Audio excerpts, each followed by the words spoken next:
Welcome to Real Talk Fantasy Baseball. I am Will Power, joined by John Murrow. What's up, John Murrow? What's up, Will? How we feeling tonight? I'm feeling great, man. I've been watching a lot of spring training games. I don't know about you, man, but some of these pitchers, they've been, some of them have been, kind of bleh. And some of them, I don't know, man. Spring training is kind of hard to really gauge what a pitcher's really thinking in the moment because, we saw Yoshinobu Yamamoto. He gave up a home run on the first at bat that he had in spring training. And is he working on a new pitch? Is he just kind of tinkering? That's what you kind of have to think about. I feel like it's easier to gauge batters in spring training than it is to gauge pitchers in spring training. Yeah, and I think for pitchers, spring training is just meant to practice and work on maybe that extra pitch they were thinking about all spring or all winter, I should say. And then in the spring is when you work on that. So Paul Skenes added a cutter and a two-seam fastball. So you're going to see a lot of guys tinkering with things in spring training. And like you said, it's kind of a practice period, if you will. But this is when you can also establish and see who's going to be elite and who's working on to become elite. And that's what we're going to discuss tonight. So excited to dive into that with you tonight, Will. Yes, sir. So on today's lineup, as you can guess, we are talking about starting pitcher targets. We'll talk about some pitchers that we personally like to draft, pitchers we want to avoid, and some sleepers in the later rounds. But before we get started, I would like to invite all of our viewers and listeners to join our Real Talk Fantasy Baseball Fan League. There you go. That is the jersey that the winner won last season. So we'll have an updated prize for this season. This is a free league. There is no entry fee. So if you'd like to join, just write join in the comments and I will send you the link. Here's a picture of that custom jersey from last season. All of our subscribers are welcome to join. We only have 2 spots left, so make sure you do that in a hurry. Now, what Will's not telling you is that jersey was customized for a Dodgers fan, but you can customize that jersey to your liking. And it does not need to be Dodgers blue.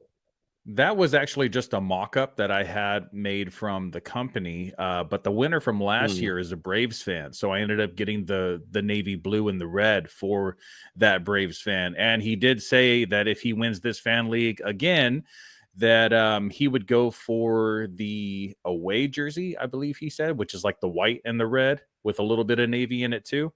Those are really cool. I don't know, man. I'm kind of hoping that a Phillies fan wins this year and maybe pick like the white with the red pinstripes. I really like that. That jersey is pretty dope.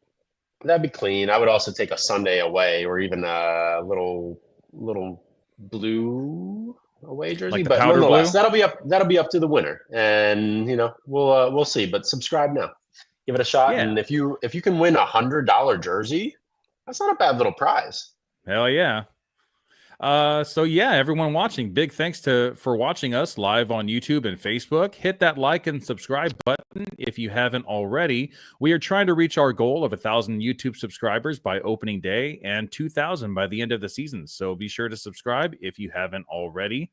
And also be sure to watch our Sunday show with hosts Carlo Baseball and Ernie Orange as they discuss the trending topics in baseball and the MLB power rankings. So back to starting pitching for this season, John. Drafting pitchers is never easy, and every year it kind of changes. Sometimes, pitchers are a little bit more valuable in the beginning rounds and not so much in the middle. It seems like this year's a little bit different than I've ever seen. There's kind of value all over the place, which actually does make it a little bit easier to get some quality starting pitching. It kind of seems like there's a trend of a lot of starting pitchers throwing 95 plus. And this is something that was unheard of about 20 years ago. That actually brings me to, let me pull it up right here. Got a video for you guys to watch. Do you know how many guys can throw the ball 98 miles an hour? Not many. You can count them on one hand. All right, so that was from the movie The Rookie, and he says you can count the number of pitchers that can throw 98 miles an hour on one hand. And when you look at the state of pitching now, everyone's trying to throw 98 miles an hour. And all right, so I do have a trivia question for you, John. So, all right, so that movie takes place in 1999, but back in the early 2000s, 95 plus was basically unheard of. So, back in 2017, which is kind of like when the StatCast era first started, with a minimum of 500 pitches thrown, how many qualifying starting pitchers had an average fastball velocity of 95 plus? Are you looking for the number or the percentage? An actual number. 95 plus. So I'll go. What's the year again? 2017.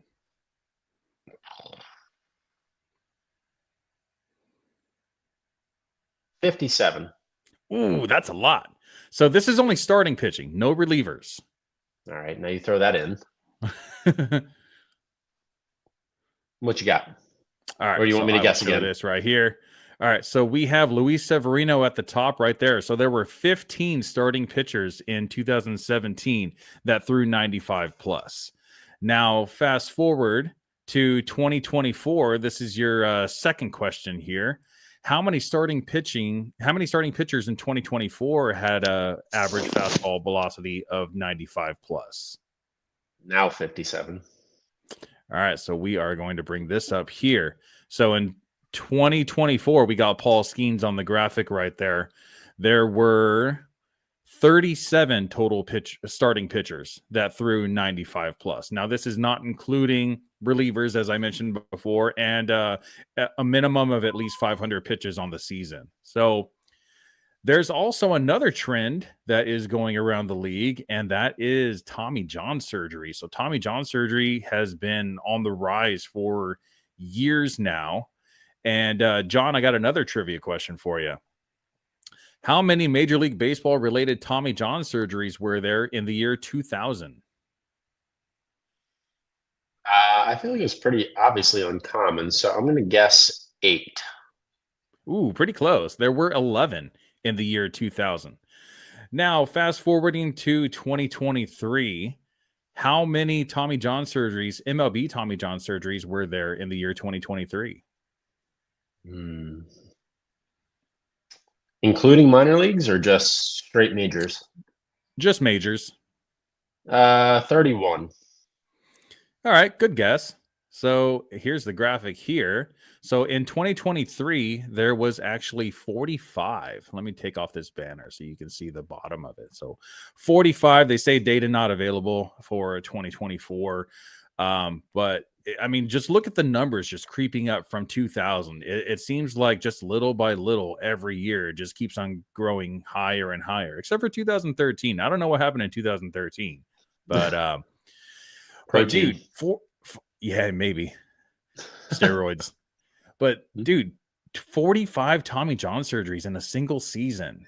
You know, that's it's kind of scary, man. It makes me kind of scared for guys like, you know, Paul Skenes, the top velocity starting pitcher in 2024 and probably in 2025 as well. The dude throws 98 plus on a consistent basis, basically from start to finish in each start.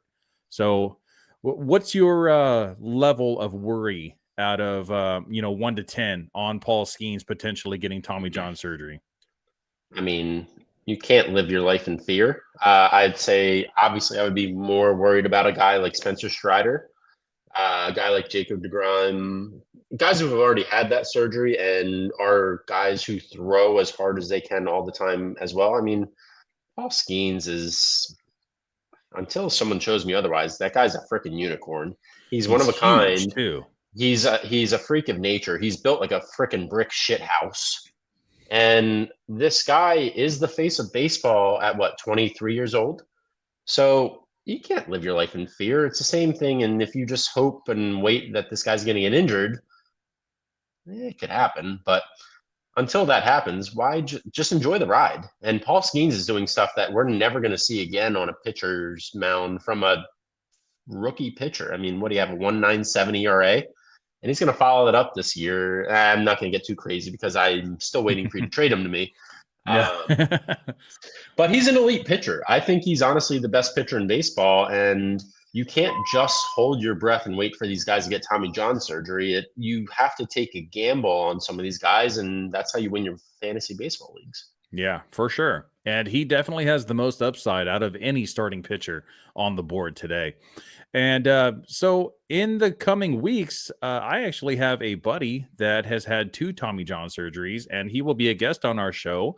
And we'll be able to ask him some questions about, the process and how he felt after that first Tommy John surgery and getting back on the mound and then re-injuring the same elbow and having to go through a second Tommy John surgery. So that'll be interesting to kind of get the perspective of a pitcher that's actually had this done.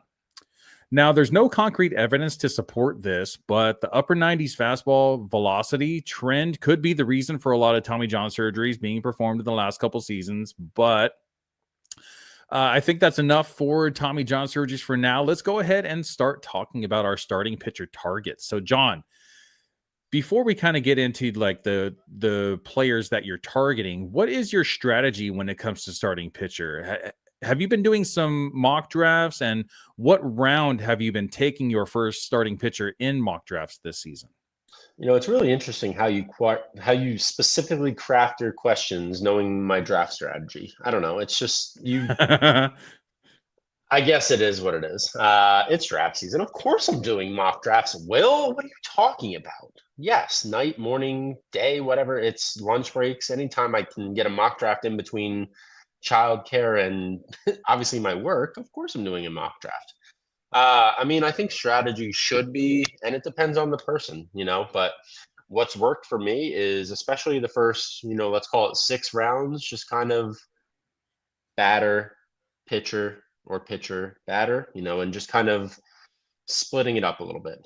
So what I mean by that is, I like to get some solid bats. And, if you have it depends on what your first round pick is. It depends where your second round pick is. If you're drafting at the end of the first round and you can go back to back, get a great hitter and a great pitcher back to back. But if you're drafting early in the first round, you might get an elite hitter and get lucky if you can get a half decent hitter again, but you're probably getting a great pitcher back. So it depends on where you land. But ultimately, you need one strong ace and someone you can rely on at least.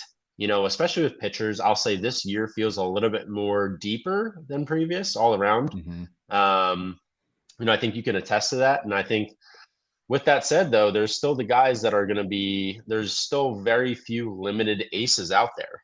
There's not that many Garrett Coles anymore. The Justin Verlanders, Max Scherzers, those guys, the Zach Greinke's, they're gone. Those power horses, Jacob deGrom even, you can't rely on that. So even he's a wild card. You need to get someone who is a for sure. And there's really not that many for sures. There's not that many Garrett Coles out there. So if you can lock one of those guys in early, I would. And then from there, I think there's a lot of guys that could be great, but they're going to be gambles.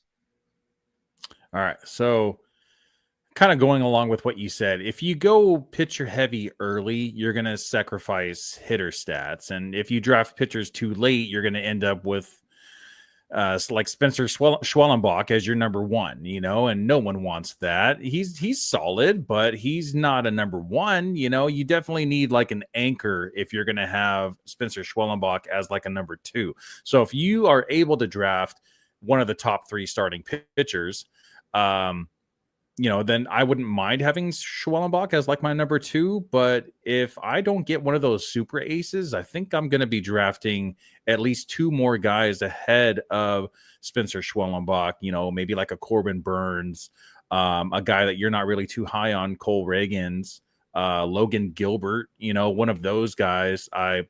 If I can get one of those guys, if I don't get one of the super aces, then I'm okay with drafting Schwellenbach a little bit later at that time, when he comes around in the draft. But I usually don't go for pitchers around that area anyway, because most of the time I already have 2 starting pitchers by the time Spencer Schwellenbach comes around. So I tend to wait a little bit longer. Like you mentioned, the starting pitching pool is kind of spread out pretty evenly throughout the draft. So you don't have to really worry too much about locking up your pitching staff this year.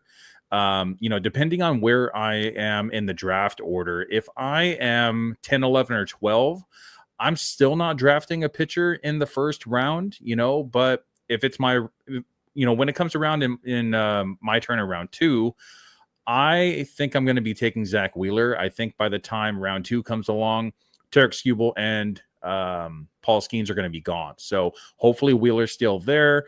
He is definitely on my fantasy radar. Consistent 200 plus innings every season, more than 200 strikeouts every season. He hasn't missed a start since 2021. All right, so we are talking about starting pitcher tiers today, and the first tier is the elite tier, which is Zach Wheeler, Paul Skenes, and Tarek Skubal, as I mentioned before. So, John, I already know that your favorite is Paul Skenes out of these. You just said that he is the best pitcher in 2025. So, out of Zach Wheeler and Tarek Skubal, who are you choosing if both of those are going back to back? In this order: Paul Skenes, Tarek Skubal, Zach Wheeler. I mean, I love Zach Wheeler, but Tarek Skubal is so nasty, and he's only getting better. I think we know what Zach Wheeler is. I don't know that there's much of a ceiling for him to increase, but I think he's consistent, and he's on a great team that's going to get him offense. So you're going to get a lot of wins out of him. I don't think you're going to get the same strikeout numbers you'll get out of Skenes and Skubal, but he'll make up for it in wins. All right, John, we actually have a viewer on Instagram. His name is Anthony Lee BJJ. Says, hello, John. Watch my video. I texted you. You're my boy, Blue. So I'm guessing that's a little inside joke between you guys. Hi, Anthony BJ. Thanks for joining us on Instagram, dude. Let's see. Felix is also out there. KFink101. Thank you guys for joining in on Instagram. We are also live on YouTube. We have one on YouTube watching right now. Go ahead and put something in the comments if you'd like us to give you a shout out.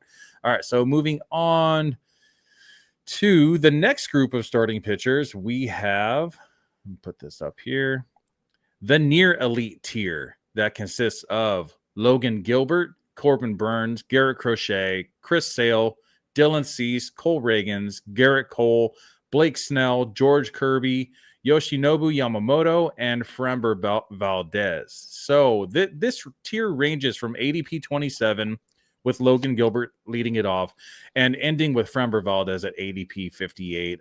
I think I'm almost definitely passing on most of these guys. If I can draft one of Skenes, Wheeler, or Skubal, I love Logan Gilbert. I love Corbin Burns, but I can't pass on the value of bats going around them like Rafael Devers, Austin Riley, a little bit later, Marcell Ozuna. All right, John. So that's a lot of names on the list right here. But out of these 11 starting pitchers, which ones are on your fantasy radar, and which ones do you see yourself skipping over? I mean, honestly, too, when you throw out names like Marcell Ozuna and such, I know you love Marcell Ozuna, but I would rather have any single one of these pitchers over Marcell Ozuna, to be completely honest with you. So if we're starting there, I just want you to know how deep the pitching really is this year. So I think there's a lot of value from Logan Gilbert at 27 and even Framber Valdez at 58 for a lot of different reasons all the way down. Now, I think there's going to be some regression from guys like Chris Sale this year. You can't expect him to, even where his ADP is at 35 says they're not expecting him to repeat as Cy Young. So if you can say, hey, look, we know there's going to be some natural regression based on age here, give me Garrett Cole, who has done it for longer and more consistently. Even a guy like Blake Snell going to the Dodgers, George Kirby, who is younger, Yamamoto, who's a little bit more unknown, but again, just has some electric stuff, and Framber Valdez, who's an ace. I mean, I would say a guy like Chris Sale here, I'd rather see towards the 50, 60 range and move guys like Garrett Cole up, like Blake Snell up, Kirby. I'd rather have those guys over Sale, And I think even a Dylan Cease, Dylan Cease he's been thrown around in trade rumors, and that messes with a guy's mentality. It just does. And if you think at some point you're going to be traded to the opposite coast of the United States, you're not really going in all in for that team. So Dylan Cease, Chris Sale would be the number 1 and 2 I would rather have behind all of these other guys. I'm good with Cole Reagans at 39. I know you said I'm down on Cole Reagans. I just don't like him as much as guys like Gilbert Burns. But overall, I think there's some value in getting guys at Yamamoto and Valdez in the 50s too. I was actually very surprised when I saw that Blake Snell had an ADP of 45, because I thought the whole league I thought they had him a lot higher than I do. And I actually really like this value right here at 45, because like you were so adamant about in our last episode, Blake Snell is a 2-time Cy Young winner with plus 200 strikeout potential, and I know there's talk about him not being able to go more than 6 innings, or sometimes not even being able to get out of the 5th. And, sometimes I really don't care, because his strikeouts are just so incredible that he's going to continue to get you points. If he can get me double-digit strikeouts in a 5-inning outing, then I don't care about that quality start. The quality start's going to get you maybe 3 points, but the extra strikeouts are going to get you those extra 3 points also. And now, being on the Dodgers, that is probably going to score more runs than any other team this season, he's going to get a lot of wins. I would project at least 15 wins for Blake Snell. Maybe a little more, maybe a little bit less, depending on how deep he goes into the games. But I really like Blake Snell's draft cost this year at 45. Garrett Cole, I'm kind of on the opposite side. I don't really like Garrett Cole this year. I've seen some obvious signs of regression from Garrett Cole, and now that he's getting older, I don't know, maybe now that the Yankees have brought the beards back, maybe he can grow out his beard and he gets like some Samson strength. You never know. Maybe he's just been so comfortable with the beard back in Houston, and moving over to the Yankees, having to shave it. I don't know. He definitely had a bit of a drop off. It could be ballpark, because Yankee Stadium is a little league ballpark basically, and there's home runs fly out of Yankee Stadium a little bit easier than a lot of other ballparks, especially for a guy like Garrett Cole.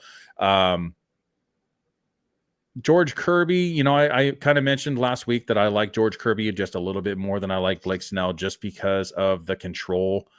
Blake Snell does have some control issues. He has the strikeout potential that George Kirby doesn't, but George Kirby also doesn't give up 99 walks in a season. I like Garrett Crochet. I feel like Garrett Crochet could actually be part of that elite tier.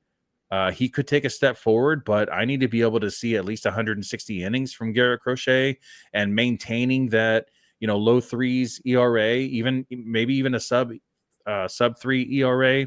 I don't trust Chris Sale. I think that he is a great pitcher, but how many innings is he going to be able to throw? He's, the same problem with Garrett Cole. He's just on the wrong side of 30, and he just keeps on getting deeper and closer to 40. Dylan Cease, the same thing that you mentioned earlier, possibly getting traded, and it does mess with the psyche of the starting pitcher, and starting pitching is a very big mental game, and have you noticed that he actually started growing out his big beard too? He kind of looks like a little homeless guy over there, but still throwing heat, man. I really like all these pitchers going in this near elite tier, but if I'm gonna have to pick, if I pick one, I think I'm going Framber Valdez, and that's towards the end, because I don't really see that much of a difference between guys like Corbin Burns and Framber Valdez. I feel like they are very similar in pitching styles, and they're probably going to get about the same amount of wins.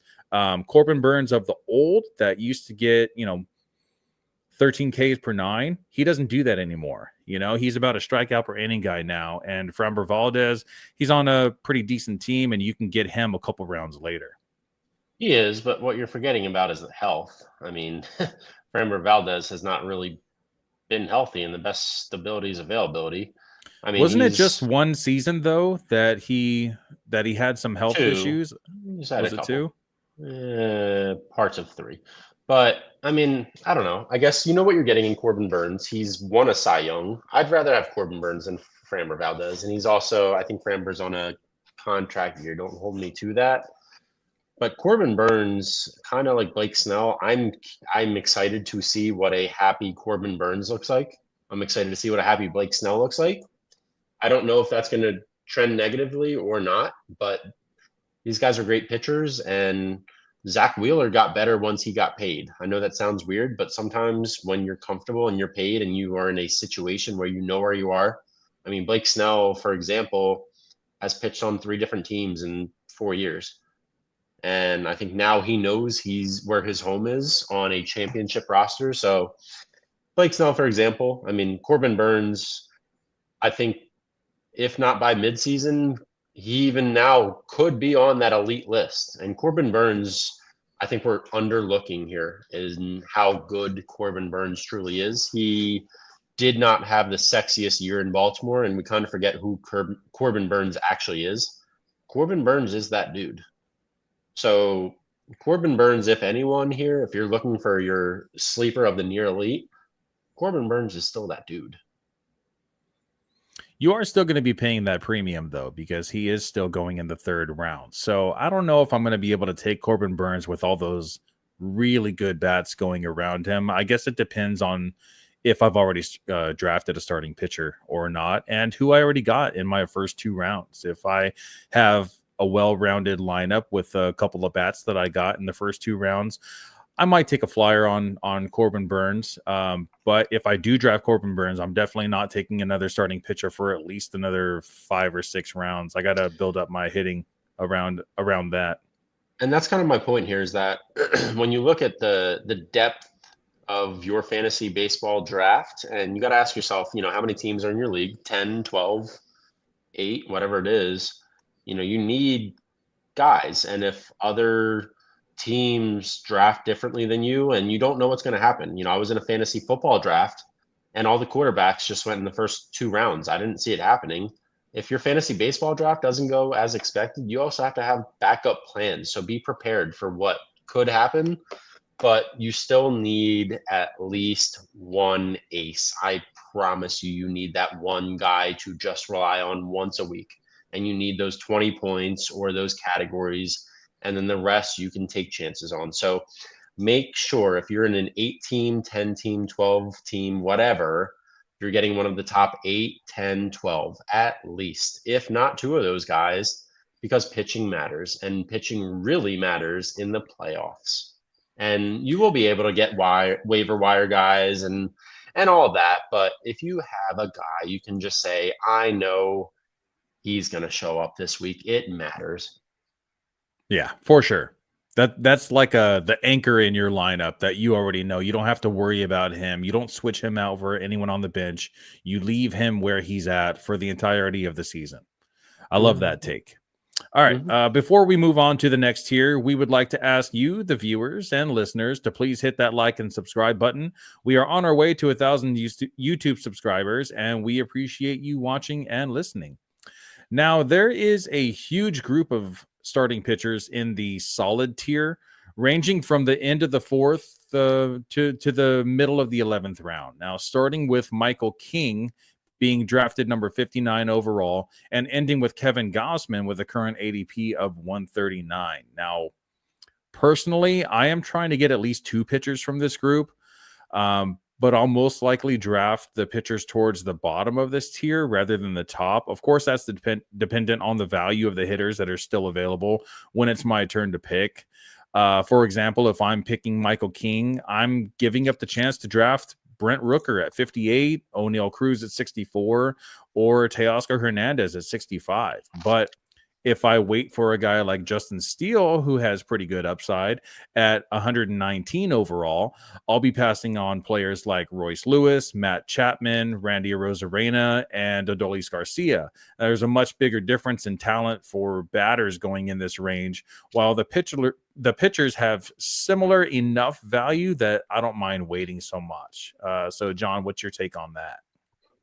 I mean, again, depends kind of what happens in the early rounds. If you get one or two aces early, you can afford to kind of wait a little bit here and take those Brent Rookers of the world. But I'll say this is really when you can find the best value, especially in the pitching categories.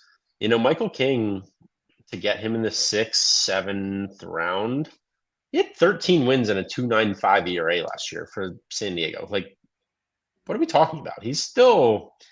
That's borderline ace numbers anywhere else. And he's 29. So he's not old. He's not going to get much better. But if you can say he's going to give you, let's call it 11 to 14 wins this season with a sub 3 to 3.25 ERA, I'll take that in the 6th, 7th round all day. So this is value. And I think some of the bigger names, the Chris Sales of the world, can kind of get in your head because they have the hardware behind them. But you can't forget about the smaller names, the guys that are still building their reputation. And that's where you'll get it in this round. The Michael Kings don't have the hardware. They don't have the resumes, but they do have the stuff. And they're getting strikeouts. Sometimes those guys can actually be even better because they are the ones that are fighting for a contract coming up soon. Michael King is going to hit free agency eventually, and then he's going to be looking for that big payday, along with a lot of these other young arms as well, like a Logan Gilbert. I really like Logan Gilbert. I think that's actually my favorite of the near elite group. I actually had him. I messed up, man. He had a couple bad starts in a row. I traded him for Max Muncy last season, beginning of the season. Why? Terrible trade. Because I had high hopes for Max Muncy. I thought that the injury concerns to his elbow were, done, and I thought he was going to get back. Was it the keeper league? I don't remember. I was in like 5 leagues last year, so I don't even remember which league it was in. I'm doing 5 leagues again this year, so it's going to be a little bit rough for me, but hopefully, my trades going forward. I actually did do another trade 2 days ago in our league. I traded away Luis Castillo, who would have costed me $29 in the draft, for Kyle Schwarber, who is now going to cost me $18 in the draft. So I think I won that trade. A big power bat like that with really good on base percentage. And I wasn't going to keep Luis Castillo this season because of his draft costs. He was going to cost me $29, and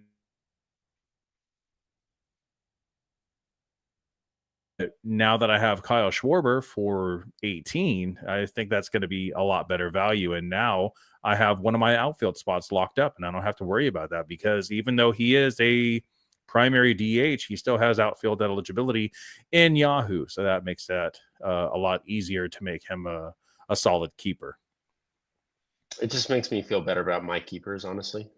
Corbin Carroll at $17, Jackson Churio at $5. I mean, yeah, Don't you have Spencer Strider? Don't you have Spencer Strider like super cheap as well? Dude, my team, I'm going to dominate for the next decade. And I tried to warn you guys. So it's just saying. It's going to be ugly. Yeah. I know you know your stuff, man. And I'm excited to see how it all plays out this season. So me too. Sorry, y'all. Sorry, y'all. In my mock drafts, I seem to be drafting 2 pitchers in rounds 8 and 9. And I actually do have a graphic for that as well. So these are the pitchers that are going in round 8 and 9. So starting with Luis Castillo at number 82 overall, then Logan Webb, Bailey Ober, Tyler Glasnow, Hunter Green, Tanner Bybee, Freddie Peralta, Spencer Schwellenbach, Sonny Gray, Zach Gallen, Roki Sasaki, and Joe Ryan. So, John, from this list, which are your favorites, and are you actively targeting any pitchers from this group? I mean, I'll ask you kind of the same question. I mean, there's really three names that really pop off this list for me, and that's going to be Tyler Glasnow at 90, Zach Gallen at 103, and Sasaki at 104. I mean, Tyler Glasnow entered last season as the Dodgers ace. Now, he's 90 overall, and that's simply because of his health, but he's pretty nasty. And when he's on, he's on. Now, he had a 9-6 record with a 3.49 ERA last year, so I don't think we've seen nearly the best of Glasnow yet in LA. I think he's going to go in not as the guy, but a guy. So that's certainly going to play.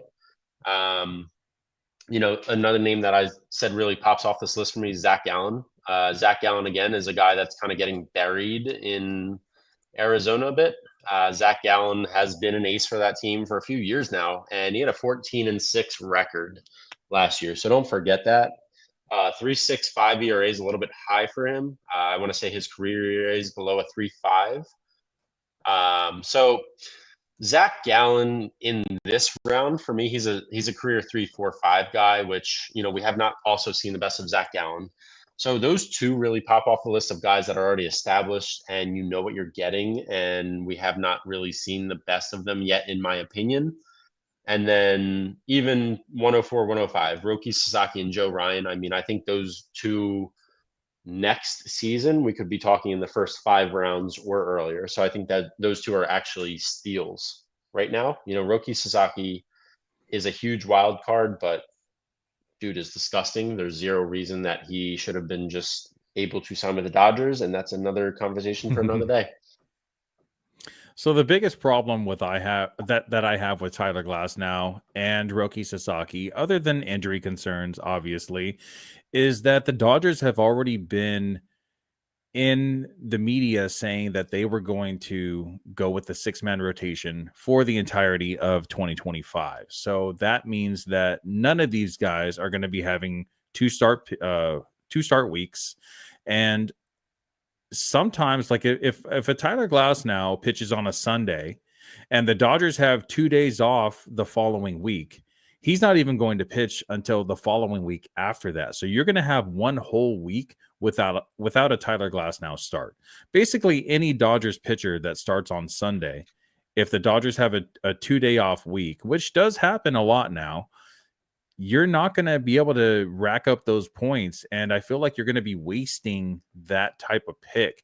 Now, Tyler Glasnow has huge upside. His stuff is amazing. He throws really hard. Roki Sasaki is the Japanese phenom that came over, signed with the Dodgers, and both of them have huge upside, but I feel like a lot of these other guys are just a little bit safer. And my favorite from this group is Bailey Ober. I really like Bailey Ober, man. If you go to his StatCast page, it is filled with red, dude.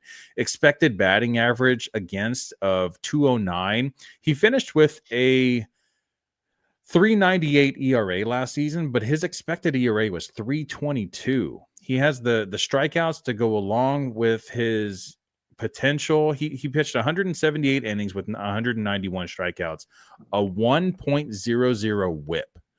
If you're in categories, if you're in points, whip matters. Whip is going to keep that category low, and it's also that also means that he's not going to give up a lot of walks and he's not going to give up a lot of hits. So out of all these guys, I am definitely targeting Bailey Ober as my number one from this group. But I do love basically every starting pitcher in this group. I think Spencer Schwellenbach has a lot of upside. Joe Ryan has a lot of upside. Joe Ryan has the strikeouts. He is susceptible to the long ball, which I think is why he is the last one on this list at number 105 overall. But I see a lot of good things for basically everyone on this list. Logan Webb, I don't know. I feel like Logan Webb's going a little bit too early. He is less than a strikeout per inning, and he plays for the Giants. The ballpark helps his ERA a lot, but I feel like he's just not sexy, as you say. He's not the guy that I'm really targeting in here. I'll definitely pass up on him and draft Bailey Ober before I go for Logan Webb, even though the ADP is opposite right there. I mean, I Bailey Ober, fine, but Really, of this entire list of 10 guys, there's 8 others I'd rather have in front of him. Really? Oh, yeah. I think the only other guy I'd rather have behind Bailey Ober would be Bibby. And Tanner Bibby's fine, but I think all the other guys have higher upside. I mean, I think Bailey Ober on the Twins, a team that's really not improving around him, he's been fine, and maybe he's going to get traded if the Twins are going to twin all year, but I don't know. I like Luis Castillo as a, 3 in that rotation. Logan Webb has been an ace, and I like the Giants better overall and their roster better overall and that ballpark overall better than I like the Twins. Glasnow I like much better, as I spoke about. Hunter Green I think has higher upside to get a lot more strikeouts and could potentially be a trade target. I said I liked Bailey Ober a little bit better than Bibby, so I'll give you that one. Freddie Peralta, I think Freddie Peralta has also been a guy who's shown at times he can be an ace, just not consistently, but I don't really feel that Bailey Ober's an ace. He doesn't just show me ace stuff. Yeah, I think he's a great 3 and a solid 2. He reminds me more of a Aaron Nola, if you will. And I hate that comp, but I think Bailey Ober's fine. You're never going to get greatness out of Bailey Ober. I think Bailey Ober's a good guy to have in your clubhouse, a good guy to rely on because he's there, but he's not going to give you great stuff. I think at this point, I'll take Sonny Gray along with Bailey Ober. I think the two are hand in hand. I think Bailey Ober has slightly higher upside, but I think I'd rather rely on Sonny Gray for what he's already brought to the table. Zach Gallen, I've talked about him. I love him. Roki, much higher upside. And Joe Ryan, I think, is just better in that same rotation, truthfully. So, Bailey Ober, I don't know. I'm much more skeptical on him, and that's why we talk about this stuff. One thing that doesn't really get talked about a lot with Bailey Ober is this dude's 6'9", 260 pounds. He is a huge dude. And with this type of frame, this is the type of guy that I'm not really scared about a Tommy John surgery. He's solid. He's tall. I feel like these guys can withstand that type of workload more than like a Chris Sale type, who is also very tall in his own right. What is he, like 6'6", something like that?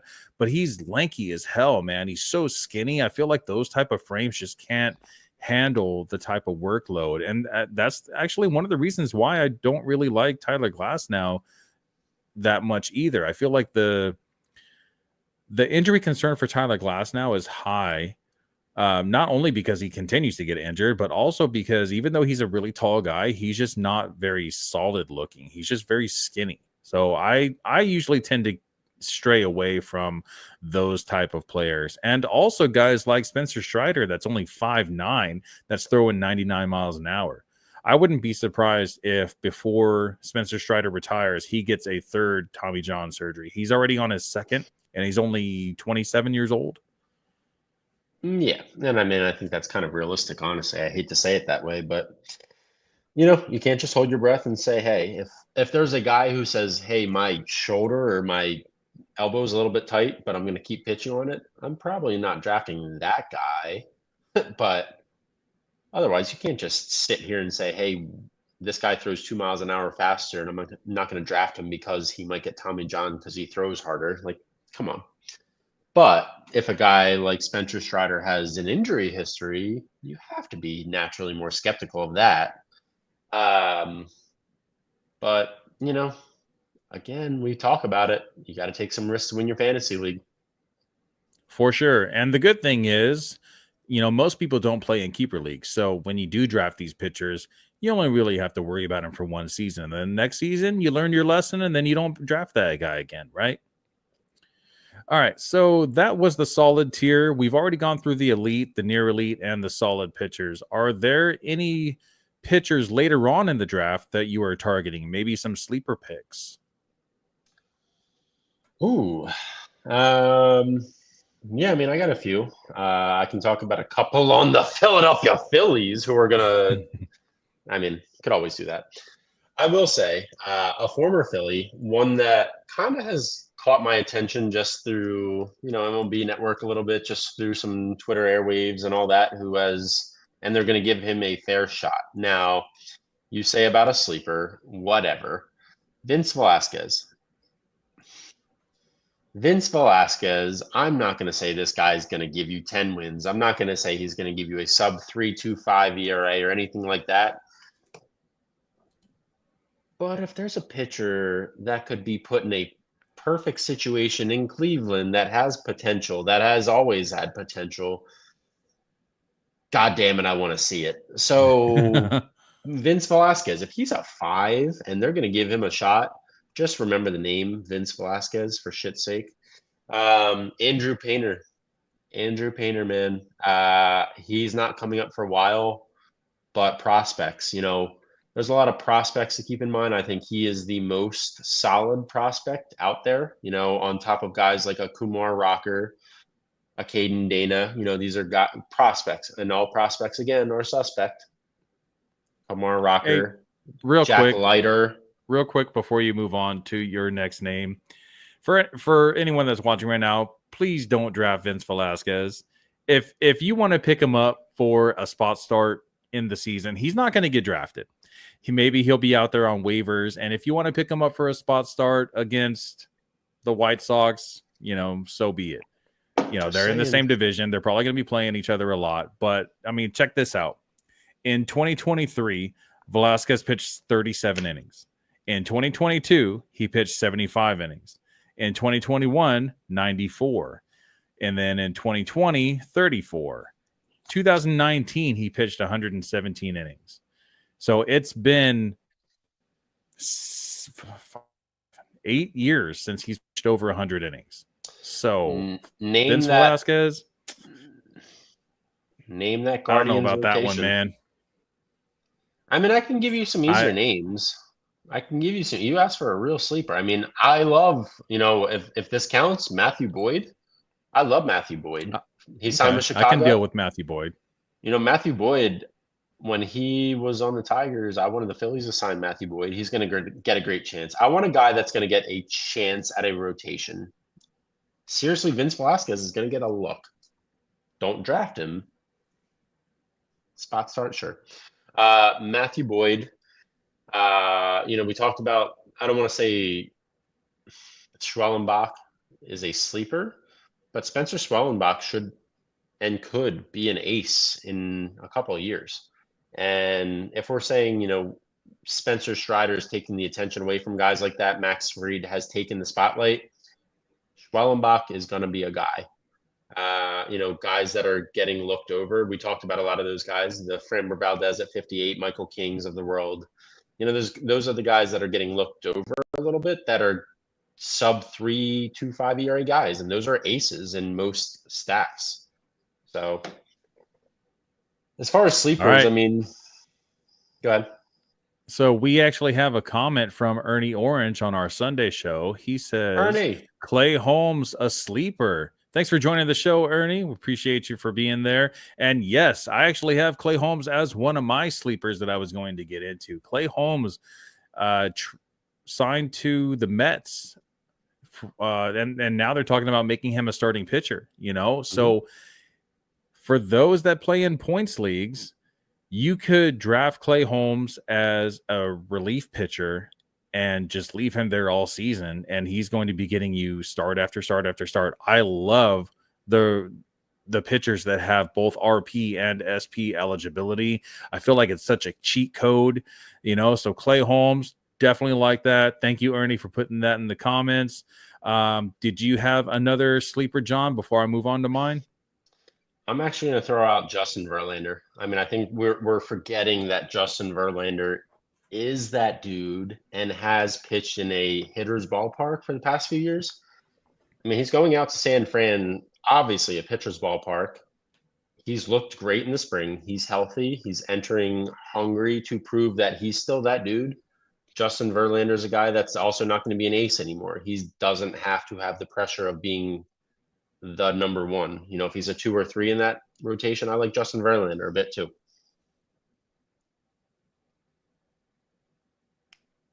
All right. So Justin Verlander, yeah. I think I'd prefer Max Scherzer over Justin Verlander. I think that Scherzer is a decent sleeper also, and I feel like I trust Scherzer more than I trust Verlander, even though Verlander was amazing like 2 seasons ago. Didn't he win the Cy Young again like 2 years ago? And then he ended up getting, I think it was the internal brace surgery on his elbow, and he came back, and he just hasn't really been the same since then. So now, new team, new starting over, I guess, for him. So maybe there might be some potential, for like a bounce back season, but I still prefer Max Scherzer over that. I really like Justin Steele at ADP 119 last year. Justin Steele had an expected ERA of 2.74, an actual ERA of 3.07, and this guy's going really late. He only threw 134 innings last season because of injury, but the season before he threw 173. If I can get 173 innings from Justin Steele in 2025, I feel like this guy could be a potential ace for the Cubs. With that type of ERA and potential, and he's still relatively young. He's 29 years old, not even 30 yet, man. All right, so we have Sean Duffy in the comments. He's saying, what about Brandon Woodruff? Brandon Woodruff, I would not like to draft. I'm scared of that shoulder. He had a very rare surgery in the offseason, in between 2023 and 2024. He did not pitch in 2024 at all. And going into the 2025 season, I would be surprised if he pitched more than 75 innings. They're definitely going to take things really slow with him. And the Brewers do believe in Brandon Woodruff because they did give him an extension, even though they knew that he was hurt. So what happened with Brandon Woodruff is that he actually had perforation in his shoulder, like little tiny holes. And that's not easy to come back from. It's a lot easier to come back from Tommy John surgery rather than the surgery that he had. So I'm a little weary of Brandon Woodruff, but I wouldn't draft him. I would definitely keep an eye on him in waivers, though. If I see that he has like an easy matchup coming up, and especially in a points league, I probably wouldn't touch him in a categories league. But in a points league, I might pick him up for some spot starts. And if he does well, I'll go ahead and hold on to him until I don't really trust him anymore. Thoughts, John? Yeah. I mean, I think as far as sleepers go, he's a guy. I think if you're thinking sleeper, you're thinking of someone that's going to really make a huge impact and could be a top or put up top rotation numbers.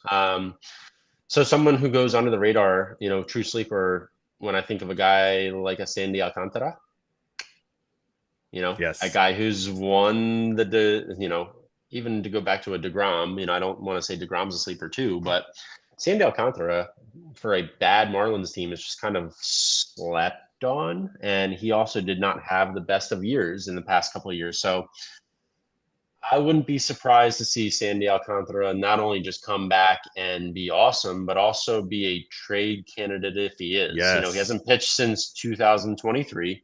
He had a 4.14 ERA, and he's probably going to get traded to a true contender like the Los Angeles Dodgers, the Red Sox, the Phillies, the Yankees, even the Royals. How about that? And I could see something like that happening where he's going to be thrown around and he's coming back off a year where he didn't pitch and he's hungry. So I like him as one of my main sleepers. Yeah, definitely. I have him on my sleepers list as well. And another guy coming back from injury, Shane McClanahan, being drafted at number 133 overall. I feel like he has a lot of upside as well. This is a guy that was being drafted in the second or third round a couple seasons ago before his injury. And the Rays have already called him their opening day starter this early. So if the Rays have trust in Shane McClanahan, I feel like I can trust the Rays, and trust Shane McClanahan as well. So I definitely want. So there's 4 starting pitchers that are coming off of injury that I am really interested in grabbing. One of them is Shane McClanahan. Another one that you just said, Sandy Alcantara. Shane Bieber is another one, and I won't draft Shane Bieber because he won't be available until June, July-ish, but I feel like I'm definitely going to be keeping an eye on him later on in the season, and maybe if I have an extra IL spot, I'll stash him. And Spencer Strider, who was being drafted in the first round a couple seasons ago before his injury. So those 4 guys coming back from Tommy John surgery, I feel like Shane McClanahan has the best shot to really be that impact arm. Because of how the Rays handle their pitchers, they are very, very careful with their starting pitchers, versus other teams that are kind of reckless at times. And another starting pitcher that came back from injury last season that was terrible in the regular season. Let me see if I can find him in my notes real quick. Scan through this. All right, so Walker Buehler at pick 239. So in 2021, Walker Buehler was one of the best pitchers in baseball, finished with a 2.47 ERA, a .97 whip, 212 strikeouts, and 207 innings pitched. In 2022, he looked awesome in April and May. He held a 3.25 ERA and 58 innings. And then he made 2 starts in June, allowing 8 runs in 6 innings. Turns up he needed Tommy John surgery. Returned last year, and as I mentioned, he was terrible for the entire 2024 season. And then we get to the postseason, and Walker Buehler started looking like his former self again. In 15 innings in the playoffs, Buehler finished with a 3.60 ERA in 3 starts, including 6 innings in the World Series, allowing 0 runs and striking out 7 Yankees. So do you think maybe Walker Buehler just kind of had this like mental block that maybe he just didn't want to throw as hard as he used to before the injury because maybe he was kind of afraid that something might happen again, maybe another potential tear? Or do you think maybe in the World Series he was just like, F it, I'm just going all out. Who cares what happens to my elbow? At least I'm going out as a World Series champion. I know you saw it. The post World Series interviews where Walker Buehler literally said, I sucked. And the regular season was what it was. It didn't matter. I kind of just let everything go in the World Series. I don't really want to say I trust Walker Buehler to do what he did in the World Series because he didn't give a shit. And that's not also the best attitude to have, and that will not help you in the regular season, especially in fantasy baseball. So I actually like, and I'll take his teammate over him. How about someone with an ADP of 337, Will? You like Lucas Giolito a little bit? Can I interest you in a Lucas Giolito? I'd rather have him over Walker Buehler. I'm not kidding. The only reason I say that is because 337, you might get this. You're going to get this guy probably as a free agent if you want to. He could be a 4 in that rotation. He's been an ace before. I don't know what you're going to get in Walker Buehler. I don't think the Dodgers are a dumb baseball team, and they wouldn't let Walker Buehler walk no matter how good he was. Doesn't matter how much depth they have. They would never let an ace or anything close to it walk out of their building. So the Dodgers know he's not that guy. Well, the Dodgers originally thought of him as an ace, and he's not an ace, but at how late he's going in drafts now. What did I say? Let's see. He was 1-6 with a 5.38. Will chill. But he's going pick 239 overall. That is in like round 18 towards the end of the draft when you're just drafting trash anyway, that eventually you're just going to drop. So drafting a guy like Walker Buehler that late, you keep him for a couple starts. And if he doesn't pan out, then, oh, well, it was an 18th round pick. So who cares? Yeah. I mean, I think you're looking more at the name, truthfully, than the stats. I think Boston is, I don't want to say desperate for starting pitching. But everyone's desperate for starting pitching right now. It seems like the teams that have the really good starting pitching, it's like they're like just getting all of them. Like Seattle, like the Dodgers. I just don't understand how this guy went from 11.6 strikeouts per nine his rookie season to 7.6 last year per nine. I mean, that's a huge drop off, and that's stuff. And that's not, he hasn't been overly healthy. He hasn't thrown a ton of innings. So that's a huge drop off for a guy that's lost a lot of stuff. Yeah, and he's had And some blister problems in the past also, which also put him on the IL for, a couple times throughout the season, which, that can kind of derail your fantasy season as well. If you're looking for like a staple in your lineup, and of course you're not going to find that in round 18, but if you're looking at Walker Buehler as that type, you're not really going to be happy with that. But if you're taking him for the face value at what he's going at, even as like a spot starter or, just kind of like a back end of your rotation, like a bench guy, I wouldn't mind taking him at all. One of your guys that I have as my sleeper, Ranger Suarez. I feel like he is so hugely discounted at 253 overall. Why? Because he was hit by a pitch in June last season. He was awesome leading up to from the injury. From the beginning of the season, he before he got injured, Ranger had a 2.76 ERA with a 1.04 WHIP. After the injury from July on, Suarez had a 5.65 ERA with a 1.69 WHIP. And I'm willing to bet that Suarez can get back to being at least a mid threes ERA guy. I don't see him going back to 5 ERA.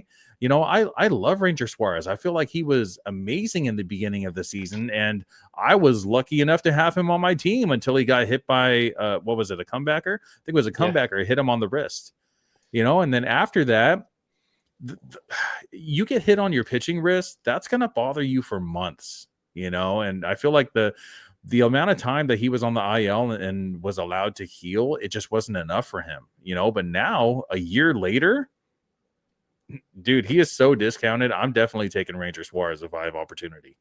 yeah, I mean, I would take him, but not early. I don't, his ADP is not indicative of what he can do and has done, which I think is fair. His career 3.42 ERA, I think is fair. I think that's what he is. He's not a sub 3 guy. I also don't think he's a 5 ERA guy at all. I think as he ages, it's not going to get prettier. It's not going to look great. But for now, what he is a 3 to 3.5 guy who can get you, maybe 13 wins. That would be awesome. And, a 3.5 ERA with 13 wins in the 20th something round. Hell yeah, man. Hell yeah. And he's not going anywhere. He's on if you are a big fan of expiring contracts, he's on an expiring contract. I think if the Phillies were to trade him, they would have done it by now. So they're going to let him play the year out. And then if for any reason, I will tell you, I know you enjoyed that season last year. That wasn't Ranger. In the first half, that's not Ranger. The second half is a little bit more Ranger, but he's a good pitcher. He's not great. And if you're taking a good pitcher, go ahead. He's a ground ball pitcher, and that is where I kind of get a little bit iffy because Alec Boehm is not the greatest defensive third baseman, and Trey Turner is not the greatest defensive shortstop. So that could be a little bit of a problem, but I still feel like Ranger's going to be much more valuable than his current ADP. I feel like he's more of like a mid-rounds talent, not a into the draft type of talent. I'm surprised, like in a lot of leagues, he's not even getting drafted. Before we cut the show, how do you feel about a trade, real life trade centered around Alec Boehm and Rafael Devers? I hear about Rafael Devers being traded and that the Phillies are, the favorites to land him. Now, if Rafael Devers gets traded to the Phillies, I feel like, okay, for just looking at the Phillies aspect, that's huge. That's a huge power bat that you're going to have in a hitter's ballpark. And that is going to increase the runs exponentially and home runs because Alec Boehm doesn't hit home runs. He hits a ton of doubles, He'll have close to 40 doubles on the season, but 25 home run potential. I feel like Devers could hit 40 bombs in Citizens Bank easy, and pair that with Bryce Harper and Schwarber, batting around those guys. Like, that's a lot of RBI, man. And I would love to see that. I just don't feel like that's going to happen. I know that there's like some drama because Alex Bregman just got signed by the Red Sox, and he is a solid defensive third baseman. And Rafael Devers doesn't really like that they signed another third baseman because he says that is his position. Now, Rafael Devers had 11 errors at third base last season. Do you want to guess how many Alex Bregman had? 6. 9. So Rafael Devers only had 2 more errors than Alex Bregman did last season.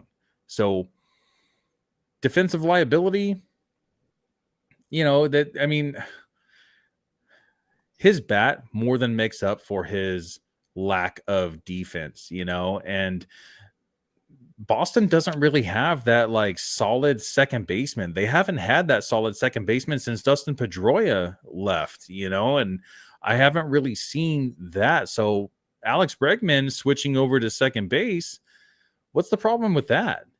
I don't see a big problem with that at all. I feel like Devers has tried really hard to become a solid defensive third baseman, and he's not the greatest, but he's also not the worst.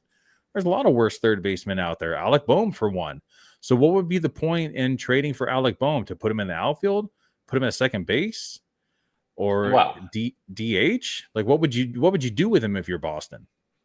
I'm flipping Tristan Casas to San Diego, bringing Dylan Cease's white ass into Boston, and now all of a sudden you have Dylan Cease, Garrett Crochet, Lucas Giolito, Walker Buehler, Alec Boehm at first base, Alec Boehm at third base, Marcello Myers, your shortstop, Vaughn Grissom at second base. Yeah, I don't really dig Vaughn Grissom. I feel like he's I feel like give him a chance. He can hit. See. He can hit. We'll see. I hope he can hit, man. It's been a long time coming. He's solid defensively, but we haven't really seen it with the bat in the majors yet. All right, well, that is all the time we have for today. We hope you enjoyed today's content. Be sure to hit that like and subscribe button if you haven't already, and you can also get all your MLB news and updates on this channel from Carlos and Ernie every Sunday at 7 o'clock Pacific, 10 Eastern. And that's a wrap for John and myself. We'll see you guys next week. Peace.